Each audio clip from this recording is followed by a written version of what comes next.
Hi, you're probably wondering why I'm doing this from the bathtub. And the truth is, I have a house full of children, and this is the only place most days that I can go for 5 minutes of alone, quiet time.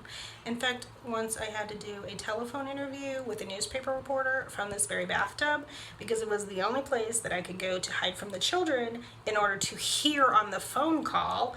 And also, I'm just classy like that, so judge all you want. But the real reason for this video is my friend wanted me to talk about my experience with online dating.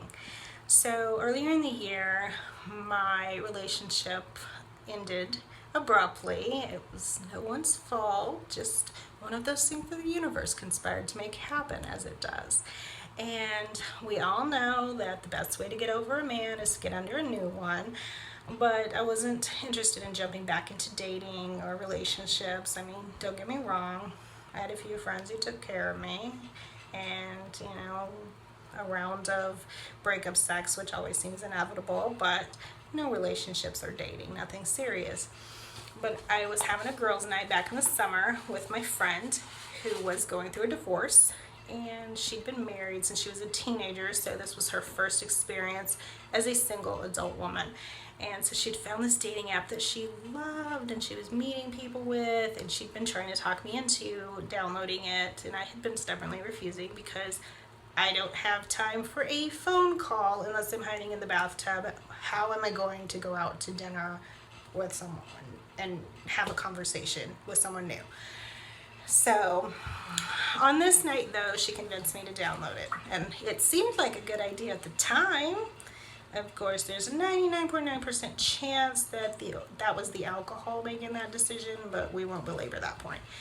So it was fun at first, left, right, decoding the bios. They're kind of like real estate ads, how you have to read between the lines and decide what they really mean. Like when they say a house is quaint and charming, it really means it's the size of a shoebox.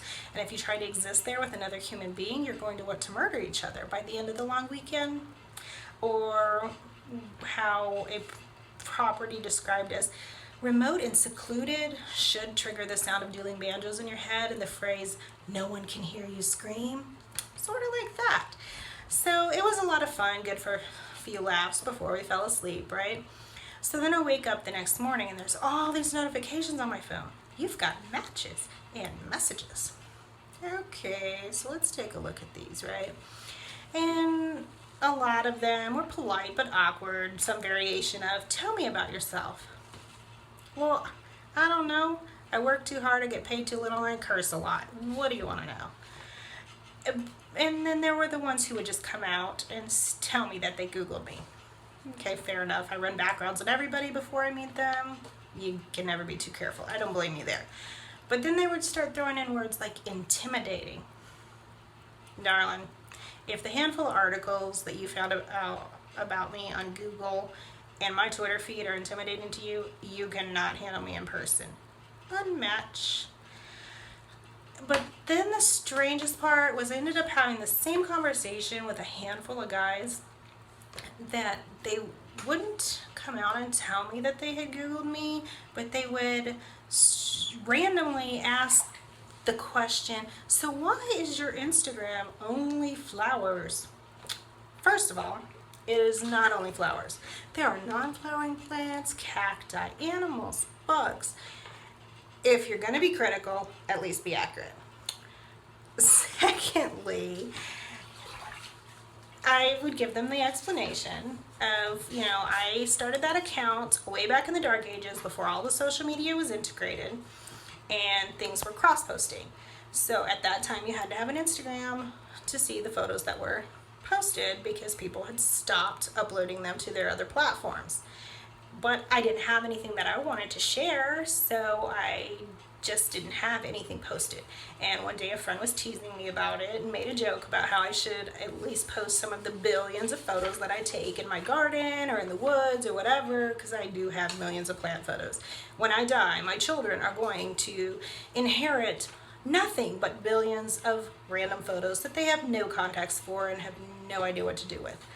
But I digress. So I give this explanation, and what usually what started as a joke turned into a theme, and now I won't post anything that's off topic because it would be really out of place.